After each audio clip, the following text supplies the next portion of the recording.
Good morning. Today's reading from the 9th chapter of John's Gospel. It is the story of a man who was born blind who encounters Jesus. We will be doing Reader's Theater. Let me introduce the parts. Jim Josephson will read the part of Jesus. Scott Tunseth, the blind man. Karen Josephson and Don Masson are neighbors. Dan Wagner and Milt Workentine are the religious leaders called Pharisees.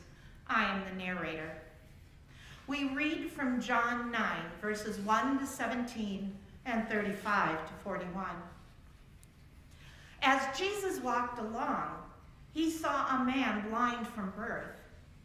His disciples asked him, "Rabbi, who sinned, this man or his parents, that he was born blind?" And Jesus answered, "Neither this man nor his parents sinned. He was born blind so that God's works might be revealed in him. We must work the works of him who sent me while it is day. Night is coming when no one can work. As long as I am in the world, I am the light of the world." When Jesus said this, he spat on the ground and made mud with the saliva and spread the mud on the man's eyes, saying to him, "Go, wash in the pool of Siloam." The word Siloam means sent. Then the man went and washed and came back able to see. The neighbors and those who had seen him before as a beggar began to ask, "Is this not the man who used to sit and beg?" It is he. "No, but it is someone like him." I am the man. Then how were your eyes opened? The man called Jesus made mud, spread it on my eyes, and said to me, "Go to Siloam and wash." Then I went and washed and received my sight. "Where is he?" I do not know. They brought to the Pharisee the man who had formerly been blind. Now it was a Sabbath day when Jesus made the mud and opened his eyes. Then the Pharisees also began to ask him how he had received his sight. He put mud on my eyes, then I washed, and now I see. This man is not from God, for he does not observe the Sabbath. How can a man who is a sinner perform such signs?" And they were divided. So they said again to the blind man, What do you say about him? It was your eyes he opened. He is a prophet.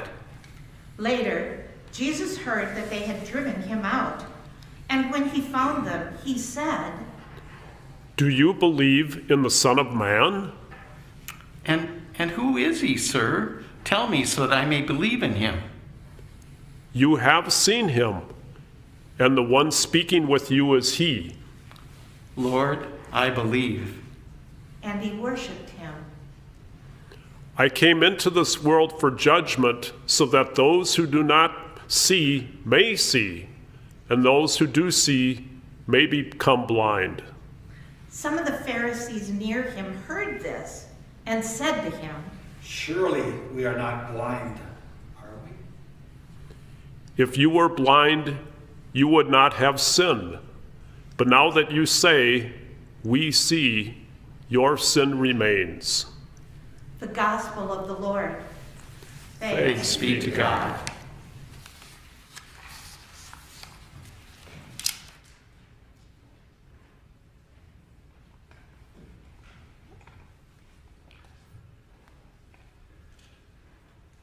Grace to you and peace. Amen. 2 weeks ago, I shared with you about the cancellation of the National Youth Gathering and how disappointing it was that this transformational event wasn't going to happen this summer. Thanks to quick action by Julene and Pastor Betsy, our kids will still be able to experience a week of service and learning, now happening in Chicago instead. News out of Texas this week had me thinking about the National Youth Gathering again. I was able to join our group that headed down to Houston in the summer of 2018. The highlight each day was when the whole assembly would gather in NRG Stadium to spend a couple of hours singing and dancing in between listening to a variety of compelling stories from a broad spectrum of presenters. In particular, there was one set of speakers that absolutely captured the hearts and minds of many of the 30,000 who had their chance to hear them speak. First, Jamie Brusahoff came on stage and introduced herself to the crowd. She's the wife of a Lutheran pastor and the mother of 3 energetic kids. She launched into her speech by describing her oldest child, saying, "My daughter went viral. She's 11 years old, loves to dance, mountain bike, and hang out with her friends. At church, she loves to acolyte and sing in the choir." And then Jamie added, "She's also transgender." For the next few minutes, Jamie told the story of how she and her husband came to understand that while everyone, including them, thought their first child was a boy, she deeply knows herself to be a girl. Jamie described how more and more unhappy their child became as they grew older, and how opportunities to do more girly things revealed the disconnect that was driving a deepening depression for this young child. Their daughter loved all things pink and frilly. She would dress up in her mom's outfits and loved playing with makeup. When the time came for her first bike, she picked out one that was pink and purple with sparkles, rainbows, and unicorns. And her parents assured her, "Colors are for everyone, and you can be any kind of boy you want to be." But she wasn't a boy. They just didn't know that yet.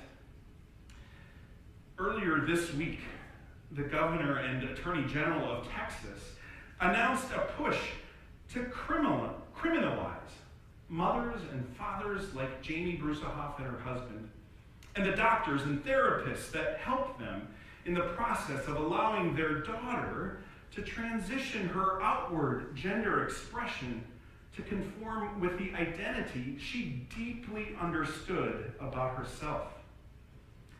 Sadly, Texas is not alone in its attempts to criminalize gender-affirming care, as many states have taken similar steps. Those who track these kinds of things believe that pushing anti-LGBTQ legislation has become an intentional strategy to galvanize broader political support in particularly conservative parts of the country. Our story from John's Gospel today of the blind man is a great opportunity for us to challenge ourselves about the assumptions we make about others. Of course, there is another sign. This is another sign that reveals even more about who Jesus is and what Jesus is up to in the world. The miraculous act of bringing sight to someone blind from birth. It's hard to ignore. It certainly gets the attention of the religious establishment and raises the intensity of their fears about Jesus. In the section that we didn't read aloud this morning, the Pharisees spent a lot of time trying to determine if what everyone is saying happened actually happened. On the heels of the other signs being talked about, water becoming wine, the sick being healed, thousands being fed, bringing sight to the blind is undeniably pointing to divine intervention. What other explanation could there be? But there's a danger with this story that is easy to fall prey to. To see what happens to the blind man as just another healing, like the sick son or the invalid. Take note. The man who was blind since birth wasn't asking to be healed. He didn't come seeking Jesus. That's not to say that life for a blind person in first century Palestine wasn't hard. He would have needed the help and support of neighbors to thrive. And I'm guessing maybe that wasn't always how things played out for him. It's the disciples that begin this story by making an assumption about the man and questioning as to whose sin was the cause behind this lack of sight. To be fair, first century Israelites had long established beliefs around the origins of infirmities, and it was commonly held that the sinful nature of a person would be revealed in one's health. Certainly, some sinful behaviors would lead to unhealthy living. And similarly, the sinful actions of parents often created consequences for their children. So the question of the disciples, who sinned, this man or his parents, wasn't so out of the blue for the day. But this man was born blind. It's absurd to imagine that he had somehow sinned in utero. And the story suggests that his parents are faithful to their religious community. They're also unlikely to have been seen as the source of the problem. But that's the problem. Assuming what the problem is and what Jesus' action is fixing. The man nor his parents chose a course of action that led to his blindness.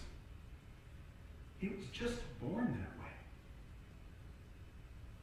Remember, this is the light of the world, the light shining in the darkness that cannot be overcome.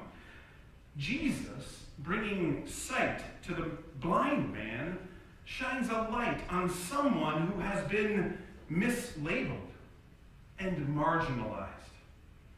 Jesus' actions shine a light on a community that has likely ignored someone who is just as beautiful and wonderfully made as any other person. Jesus' actions shine a light on the choices the rest of us make every day. Before worrying about the sins of others, perhaps it's best to start with a good, long look in the mirror. If you're looking for sin, you don't have to look too far. When Janie Brusahoff shared the story of helping her daughter transition her outward-facing gender identity in order to match her inner reality, she described a God-driven act of love. We saw a picture of the day that their family gathered around with their church around their baptismal font and remembering the promises that God had made over their child when she was born. And then they gave her her forever name. She had picked it out. Rebecca. What a marvelous reminder of the power of God's love. But even before that, and even better than that, Janie introduced us to her daughter. Rebecca came out on stage to greet 30,000 cheering high schoolers and their chaperones. And this super spunky 11-year-old girl wowed the audience with her joyful enthusiasm. Her public advocacy for transgender youth began when a picture of her holding a sign at an LGBTQ rights rally went viral. Went viral. It's there on the smaller screens here in the sanctuary and on the screen at home. Rebecca's standing there holding a sign that says, "I'm the scary transgender person the media warned you about." Not so scary at all. Since then, Rebecca has shared her story with people all over the country. She meets with legislators, talks to schools, visits all kinds of churches. It's too bad that Governor Abbott and his Attorney General weren't at the 2018 National Youth Gathering that happened right there in their own state. Had they? They would have seen the light of the world shining down on Rebecca Brusoff, a beautiful child of God who chooses to be lots of things. She chooses to be a pink-loving teenager. She chooses to be a field hockey player. She chooses to be an enthusiastic advocate for kids. But the one thing she doesn't choose to be is transgender. She was just born that way. To see her as anything else, well, that's the sin on which the light of the world is shining his light. Thanks be to God.